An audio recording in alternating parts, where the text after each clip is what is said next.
we're going to be telling a story. It's a story of what's been happening here in the Highlands. It's a story that has a beginning, a middle, but as yet, no end.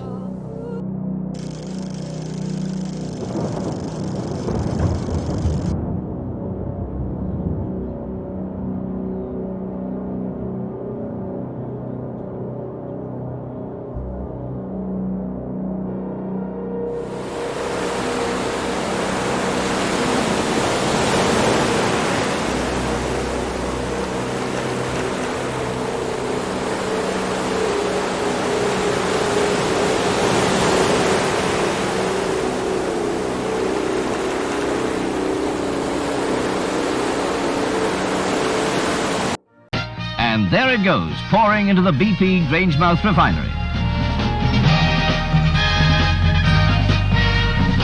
It has been estimated that 3% of the world's oil reserves lie beneath the North Sea. All these years, Britain has been sitting beside a fabulous industrial treasure trove. But now, ceremony's over, production begins in earnest. And the continuing search for new fields could bring even greater prosperity. Black gold, call it what you will. Great Britain has struck it rich. We will be, in time, one of the 10 largest oil-producing countries in the world. We're infinitely the strongest in terms of energy resources among the common market countries. It's a day, of course, of national celebration and congratulation. I think Edward Heath, the Prime Minister, was very concerned about this. I mean, I think he saw that there was going to be benefit. And the United Kingdom was in a very difficult economic situation then, and he saw North Sea oil as something that had to be developed fast in order to give us some help. I think it was when oil discoveries started coming in thick and fast, and you would hear that an oil discovery being made, then sometime later, but that it was commercially viable and so on. And that started to happen thick and fast, and that created a totally different atmosphere, quite exciting. Hello, Spanish National Party. In the 1974 elections, nationalism was peaking, the SNP riding high on a campaign that it was Scotland's oil. The official history also reveals that the economic benefits of oil were being actively downplayed by the government as a move to suppress the nationalist movement. A milestone in the history of this country as an energy-producing nation, as it is in the fight for economic survival and advance.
But it's not quite as simple as the budding tartan shakes would make us believe.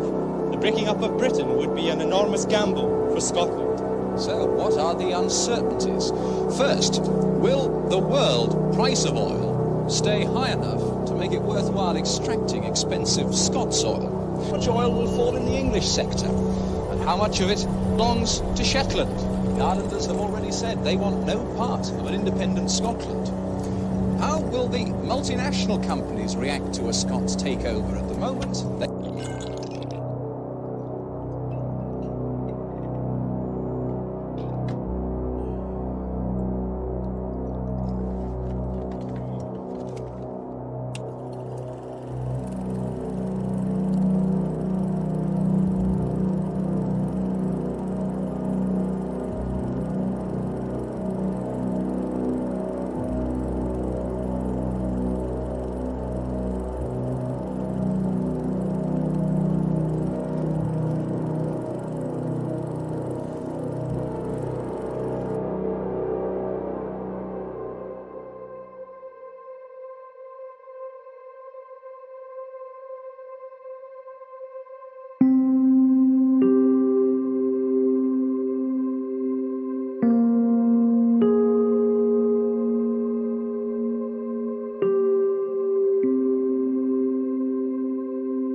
reason why the Nationalists are so strong in Scotland, even if they don't win next week in any way, they are still very strong compared to the time when I was a kid, because they've had a compliant and friendly nationalist media with a small n in this country. The broadcasters, just as much as the newspapers in this country, have created the conditions in the past 20 years which have allowed nationalism to flourish.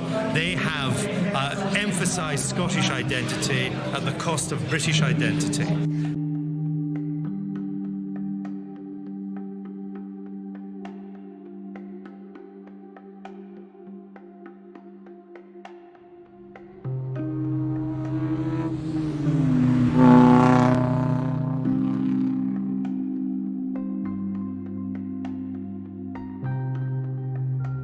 Polls don't necessarily bear that out, but polls don't tell you what's going to happen in 2 years' time.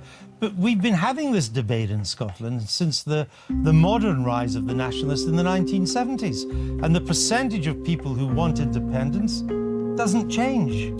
Well, I don't agree with you. Well, it sticks at around 25 to 30%. Well, I think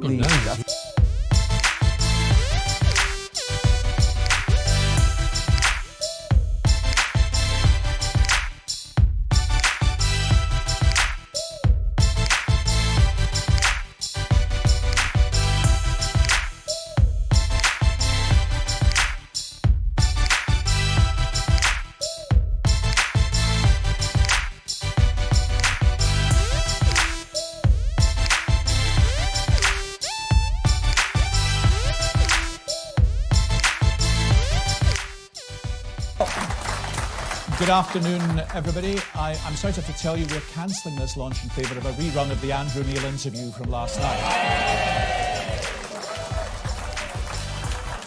But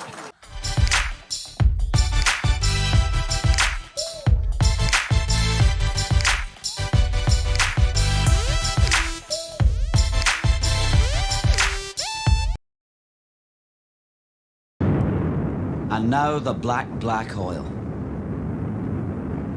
The discovery of oil off the coast of Scotland has been seized on as the answer to Britain's economic problems. Aberdeen is already caught up in the oil rush. The north and west are about to feel its effects. Certainly the jobs, onshore and offshore, are desperately needed. The railways will be saved, the roads improved, and boom time on the way, for some. At last, the Highlands have some resources. A properly controlled development of these resources could bring enormous benefits to the whole area and the whole country. There is, however, more to be gained from North Sea oil than a new technology. There's the prospect of a great deal of cash, and that's what an increasing number of Scots now have their eyes on. And on the face of it, the promised dividends are an invitation to independence which seems hard to resist. By the early 1980s, an Edinburgh Treasury would be coining in around £3,000 million a year from taxing the oil and making even more by exporting it.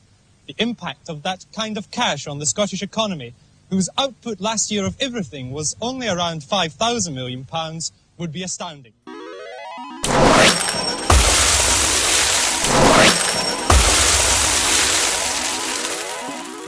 The black gold that's poured out of the North Sea has pumped billions into the Treasury's coffers.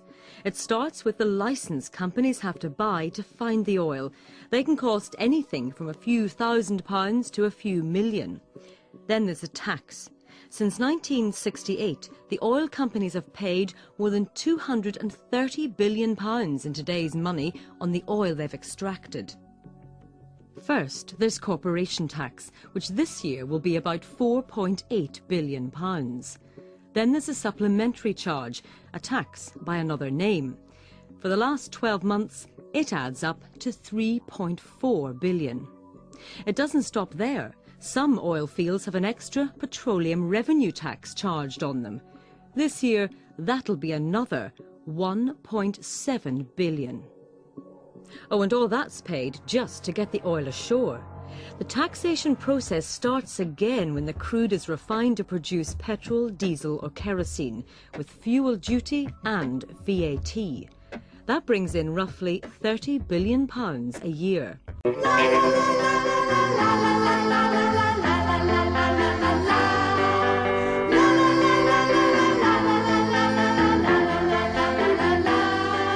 As the rain on the hillside comes comes in from the sea. All the blessings of life fall in showers from me.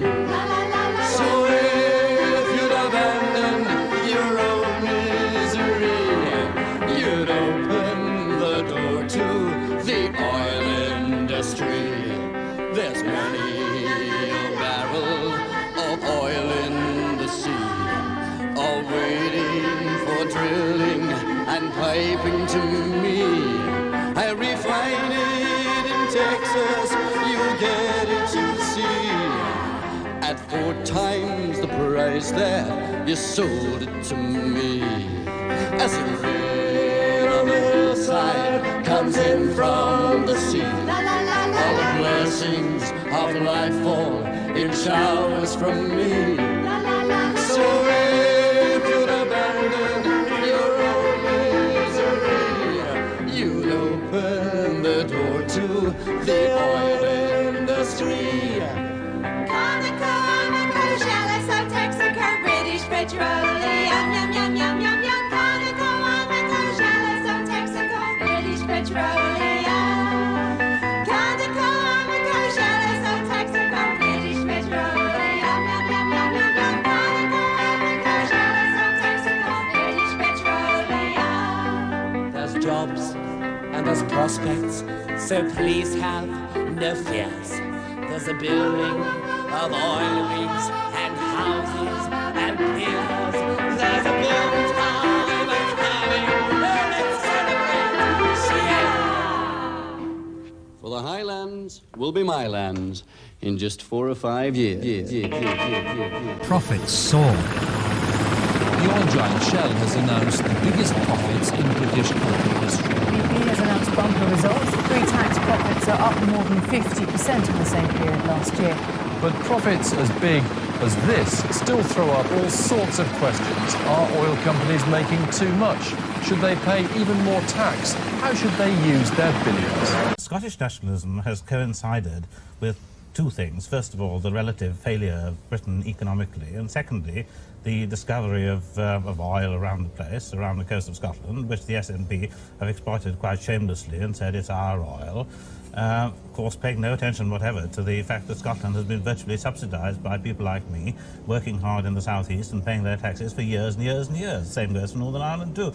So in a way, I should like to see Margot MacDonald go it alone, but I don't think, I'm happy to say, the consequences would be so happy as she imagines they would be. Well, what you're really saying, Alan, that we're faced by a most dangerous woman, politically speaking, I think. She's dedicated to destroying the United Kingdom in the way that we understand it. She's dedicated to grabbing stuff that belongs to the United Kingdom and calling it Scottish. In your interview with her earlier on, she talked about Scotland having a new self-confidence because there was an economic safety net. Well, now, those are fancy words for saying that it's Scottish oil, it's not UK oil, and she's going to have it. And the English aren't going to like it. And while I favour some measure of devolution, I think, in fact, what Margot's preaching is the doctrine of separation, the doctrine of conflict between Scotland and England.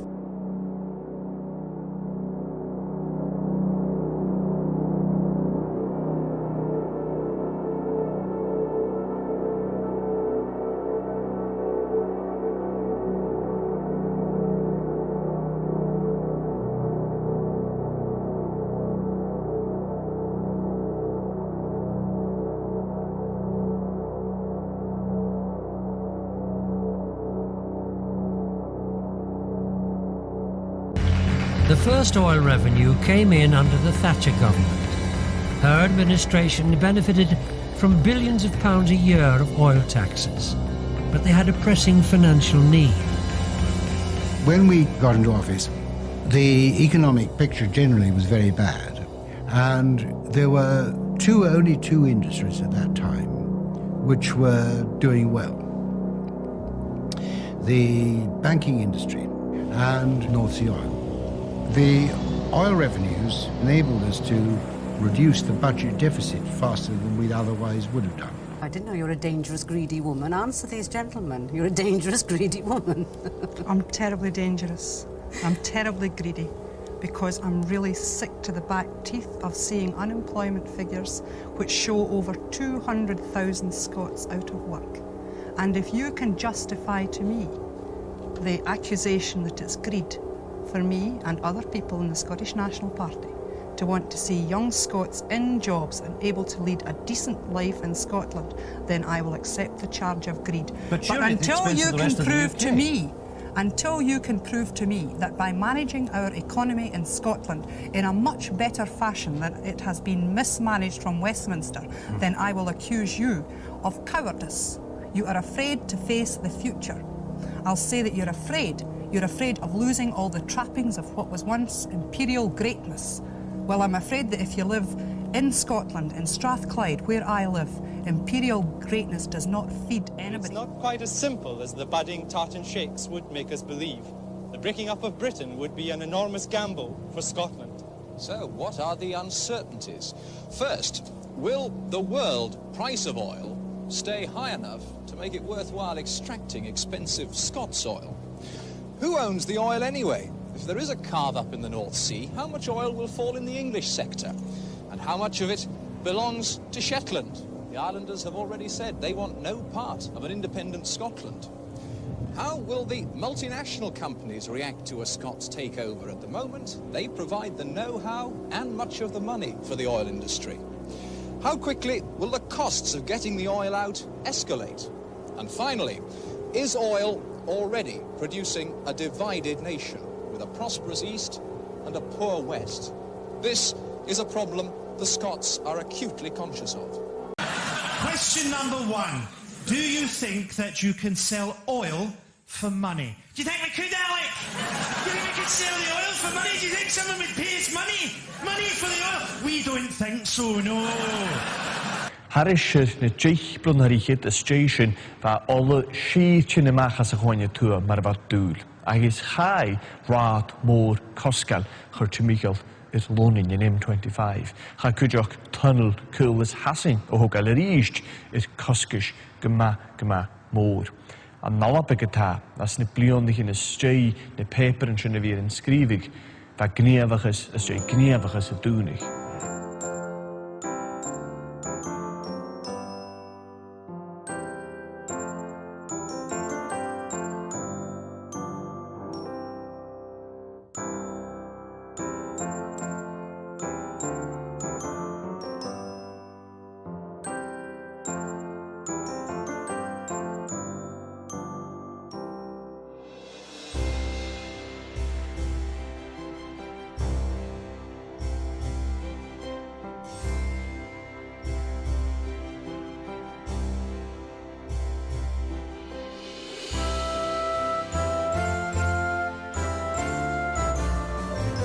The Norwegians say to me, you know, they've said to me very clearly, if you want to play a part in Europe, play a part in Europe. If you want to be run by Europe, have our position, because they basically take dictation about what the rules are. You know, I want the best for our... That's the Norwegian elite. It's not the ordinary Norwegian people who are doing pretty well at the moment. Well, they have an enormous... They have as much oil as we do, and only 4 million people rather than 60 million people, so that makes a difference. Westminster's paying for your deficit, Mrs. Sturgeon. Westminster's paying for the difference for the rest of the deficit. Would you like to thank the rest of the people of the United Kingdom for making up for the deficit you've got? The deficit was £15 billion. Well, no one's got a deficit like you as Westminster. No one has a deficit like Scotland. A 10% deficit. £15 billion budget deficit, 10% of Scotland's GDP.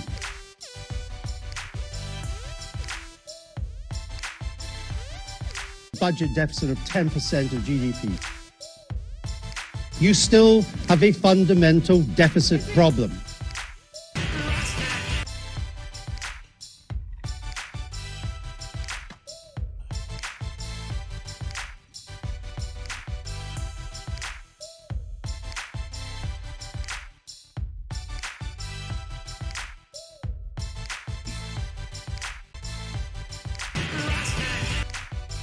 But I'm still puzzled as to why you've not really made any cut through. I mean, the SNP thinks it's had a good pandemic, but the figures suggest it hasn't really handled it that differently from the Tories in England. The vaccine rollout has definitely been slower than England.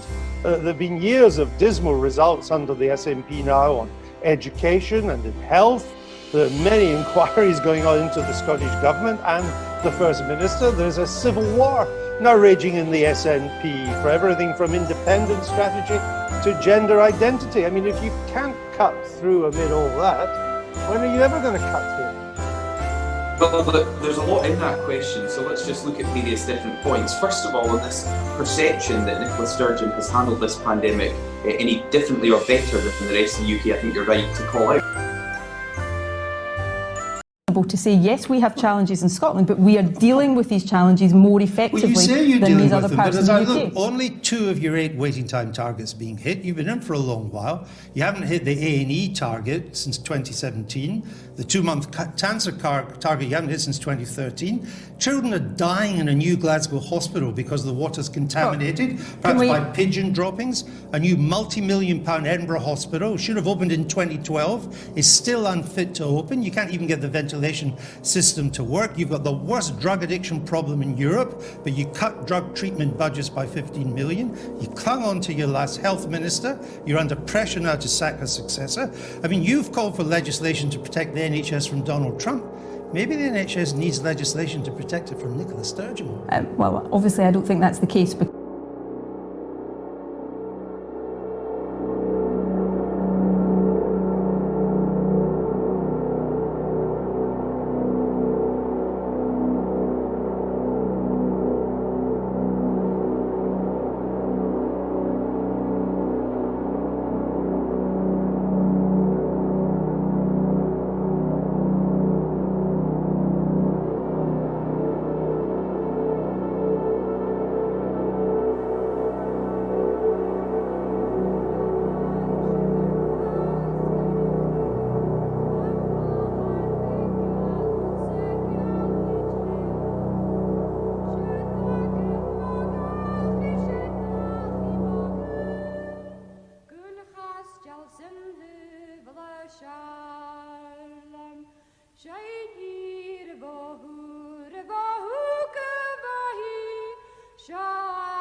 I was very perturbed at the last election that we in Scotland hadn't quite had the full benefit of the increasing number of jobs that there were. No one's got a deficit like you as First Minister. No one has a deficit like Scotland. A 10% deficit.